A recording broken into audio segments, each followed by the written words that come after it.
का आगाज अफसोसनाक खबर के साथ। साबिक सदर परवेज़ मुशर्रफ 79 साल की उम्र में इंतकाल कर गए। वो काफ़ी अरसे से अलील थे और अमेरिकन अस्पताल दुबई में ज़ेरे इलाज थे। परवेज़ मुशर्रफ के अहल खाना ने मैयत पाकिस्तान वापस लाने के लिए दुबई में सिफारत खाने से राबता कर लिया। तर्जुमान दफ्तर खारिजा का कहना है मुत्तहिदा अरब अमारात में पाकिस्तान मिशन मुशर्रफ ख़ानदान के साथ राबते में है और मुकम्मल ताउन और मदद फराहम कर रहा है। मैयत लाने के लिए पाकिस्तान से तैयारा कल सुबह दुबई पहुँचेगा।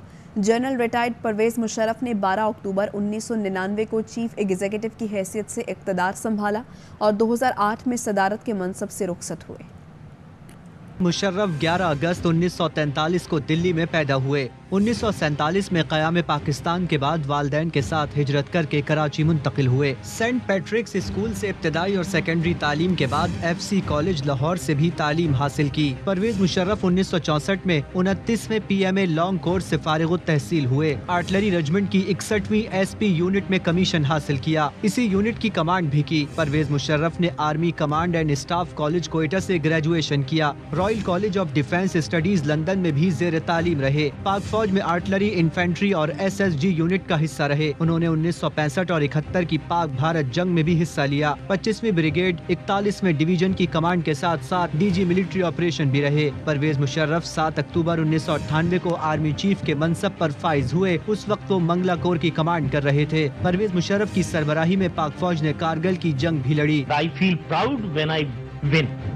Is that a good answer? 12 अक्टूबर 1999 को मुल्क में इमरजेंसी लगाकर परवेज़ मुशर्रफ ने चीफ एग्जीक्यूटिव का ओहदा संभाला था। Dear brothers and sisters, your armed forces have never and shall never let you down. We shall preserve the integrity and sovereignty of our country to the last drop of our blood. I request you all to remain calm and support your armed forces in the re-establishment of order to pave the way for a prosperous future for Pakistan. 20 जून 2001 को referendum के नतीजे में सदर मुमलिकत का ओहदा संभाला। वो पाकिस्तान के 10वें सदर थे और 2008 तक इस ओहदे पर फाइज रहे। 14 और 16 जुलाई 2001 में परवेज़ मुशर्रफ ने आगरा कॉन्फ्रेंस में शिरकत की थी। सदर मुमलिकत डॉक्टर आरिफ अलवी और वज़ीर आज़म शहबाज शरीफ का साबिक सदर परवेज़ मुशर्रफ की वफ़ात पर इजहार अफसोस। सदर आरिफ अलवी ने परवेज़ मुशर्रफ के अहल खाना से ताज़ियत का इजहार किया और मरहूम सदर के लिए दुआए मग़फ़िरत की। वज़ीर आज़म शहबाज शरीफ ने अपने बयान में कहा कि मरहूम के अहल खाना से ताज़ियत और हमदर्दी का इजहार करते हैं। वज़ीर आज़म शहबाज शरीफ ने मरहूम की मग़फ़िरत और अहल खाना के लिए सब्र जमील की दुआ की। साबिक वज़ीर आज़म नवाज शरीफ ने इन्ना लिल्लाहि व इन्ना इलैहि राजिऊन का ट्वीट किया।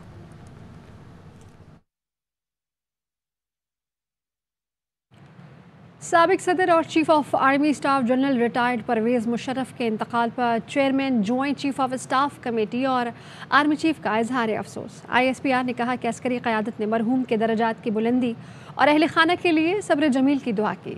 सरबराह पाक फ़ज़ाइया का जनरल रिटायर्ड परवेज़ मुशर्रफ की वफ़ात पर इजहार ताज़ियत। Air chief marshal Zaheer Ahmed Babar Sidhu ने ताज़ियती पैगाम में मरहूम के ईसाले सवाब की दुआ की। कहा कि अल्लाह ख़ानदान को दुख, सब्र और हिम्मत से ये दुख बर्दाश्त करने की तौफीक अता करे। नेवल चीफ अमजद नियाज़ी ने भी परवेज़ मुशर्रफ के इंतकाल पर अफसोस का इजहार किया। साबिक वज़ीर आला पंजाब चौधरी परवेज़ इलाही कहते हैं परवेज़ मुशर्रफ लोगों के दिलों में बसते थे। पाक आर्मी और मुल्क के लिए उनकी खिदमत को फरामोश नहीं किया जा सकता। परवेज़ मुशर्रफ काबिल जनरल रहे, आंखों में आंखें डालकर बात करते थे। परवेज़ मुशर्रफ ने बतौर सदर पाकिस्तान की मईशत को भी संभाला। खिदमत मुल्क के लिए, पाकिस्तान के लिए बहुत है। लोगों के दिलों में बसते थे मुशर्रफ साहब। वो निहायत ही काबिल जनरल थे, बल्कि वो खुद भी कमांडो थे। बात करना, आंखों में आंखें डाल के वो हर जगह पे उन्होंने बात की है। जब उन्होंने चार्ज लिया तो बुरे हालात थे, लेकिन उन्होंने इस इकॉनमी को बहुत इन बिलियंस ऑफ डॉलर्स में ले गए। उस वक्त हमारी एयरफोर्स को जिस तरह उन्होंने डेवलप किया, नए तैयारे आए। ग्वादर का जो चाइना के साथ मिलके सी पैक, ये उनका मंसूबा था। PTI रहनुमा फवाद चौधरी रिहाई के बाद जहलुम पहुंचे तो कारकुनान ने शानदार इस्तकबाल किया। वर्कर से खिताब में कहा कि परवेज़ मुशर्रफ के लिए आज हम सोगवार हैं। वो बड़े आदमी थे। नवाज शरीफ को मुल्क से बाहर निकाला, वो समझ गए थे शरीफ और जरदारी मुल्क में रहे तो मुल्क कभी आगे नहीं बढ़ेगा। ये सिर्फ मुल्क लूटने आते हैं, इनका असल मुल्क तो लंदन और अमेरिका है। फवाद चौधरी का कहना था कि जेल भरो तहरीक में इमरान खान की कॉल पर जहलुम में सबसे पहले गिरफ्तारी मैं दूंगा। پرویز مشرف صاحب بڑے آدمی تھے، انہوں نے نواز شریف کو کان سے پکڑ کر نکالا تھا، پاکستان پہ احسان کیا۔ نواز شریف اور زرداری کو نکالنے کے لیے ہر کام کرنا جائز ہے۔ کشمیریوں کے اوپر ہندوستان، شہباز شریف پاکستان کے اوپر زبردستی حکومت کر رہا۔ آپ پاکستان توڑنے کی سازش میں ملوث ہے۔ نہ نواز شریف، نہ شہباز شریف، نہ زرداری کی کوئی دلچسپی ہے پاکستان میں، صرف لوٹ مار کرنے آتے ہیں۔ اصل ملک ان کا لندن ہے۔ عمران خان کے اوپر 65 پرچے کرائے، عمران خان کے پلیٹلیٹس قائم ہیں، کہ نواز شریف کے پلیٹلیٹس نہیں ہے جو نیچے آ جائیں۔ شہباز گل، اعظم سواتی، فواد چودھری، ارشد شریف شہید، صابر شاکر، عمران ریاض، کیا پاکستان کے لوگ ڈر گئے؟ جب عمران خان قول دے گا جیلم میں سب سے پہلی گرفتاری میں دوں گا۔ ہماری آنکھیں دیکھیں گی، حساب بھی ہوگا اور سزا بھی ملے گی۔ مریم نواز نے پی ٹی آئی رہنماؤں کی گرفتاریوں کو مکافات عمل قرار دے دیا۔ خطاب میں کہا، جو 4 سال کہتا رہا سب کو جیلوں میں ڈالوں گا، آج کہتا ہے آؤ جیلیں بھرو۔ کہتا رہا ان کو رلاؤں گا، تو آج خود دھاڑے مار مار کر رو رہا ہے۔ باجوہ صاحب ریٹائرڈ ہوئے تو کہتے ہیں مانتا ہوں عمران خان جیسا بلنڈر ہوا، صرف بلنڈر کا اعتراف کافی نہیں، جو داغ لگایا ہے اس کو دھونا پڑے گا۔ 5 کے ٹولے نے جسے پالا وہی اب ان کو ڈس رہا ہے۔ عمران خان پہلی بار بے فیض ہوئے ہیں تو ان کو سمجھ نہیں آ رہی۔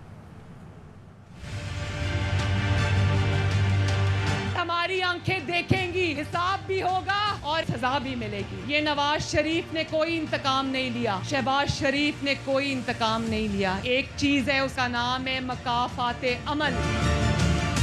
تو 4 سال یہ کہتا رہا کہ ان سب کو جیلوں میں ڈالوں گا، آج کہہ رہا ہے آؤ اور جیلیں بھرو۔ جو 4 سال یہ کہتا رہا میں ان سب کو رلاؤں گا، آج وہ بچوں کی طرح چیخیں مار مار کے رو رہا ہے۔ ٹکر کے لوگ زمین پر بیٹھ کے بچوں کی طرح رو رہے ہیں۔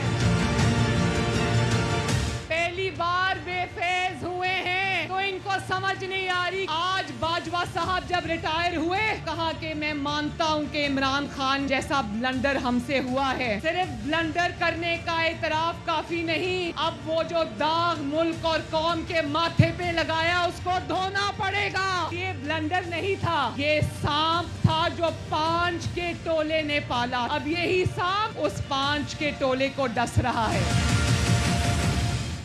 رانا ثنا کی پی ٹی آئی کو دھمکی، بولے جیل بھرو تحریک شروع کریں، میں علاج کروں گا۔